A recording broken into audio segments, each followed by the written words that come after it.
And welcome to TVC Media News. I am Abosedi Adeni.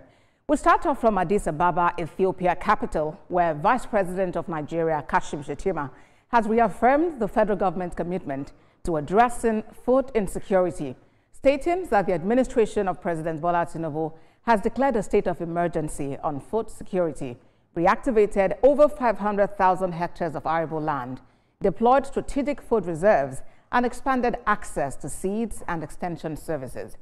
Vice President Shettima also emphasized the importance of security sector reforms to ensure farmers can access their lands safely and continue food production in rural communities. He disclosed this while addressing the plenary session on transforming food systems in complex settings at the United Nations Food Systems Summit in Addis Ababa, Ethiopia. TVC News State House correspondent Femi Akonde reports. The 2025 report on the state of food security and nutrition in the world highlights that global hunger has declined overall, but is rising in Africa and Western Asia.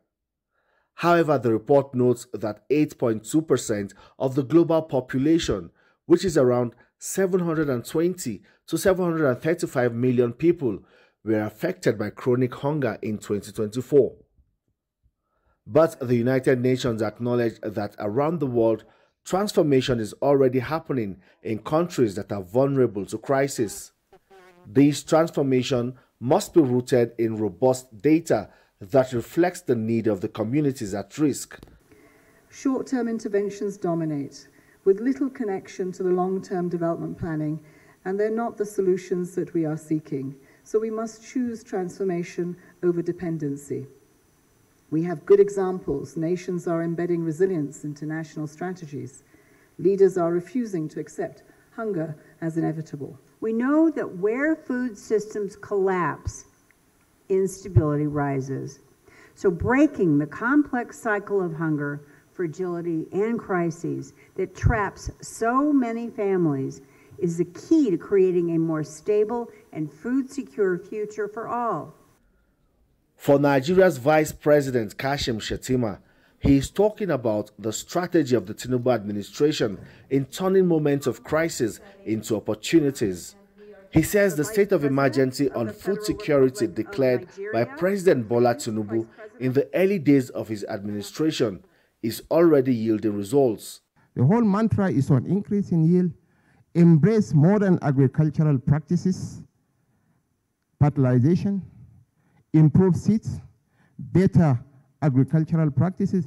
This is why we are reinforcing our extension services so that our farmers can get up-to-date data on rainfall patterns, on how to manage the climate shocks that is ravaging our parts of the world. Somalia's Deputy Prime Minister talks about the recovery efforts in his country after an insurgency that crippled governance and institutions. We have come to realize that we have had well over 20 droughts, 18 droughts, floods in the last 30 years. So these recurring phenomena need permanent, durable, sustainable solutions, not one-time fixes.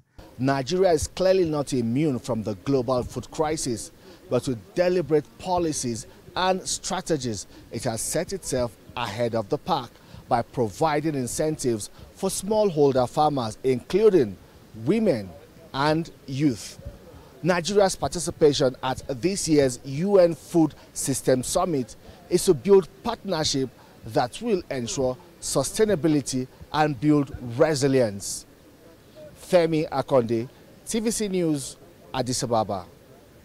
We're back here in Nigeria, where 2 more persons have been confirmed dead in a boat mishap in Taraba State.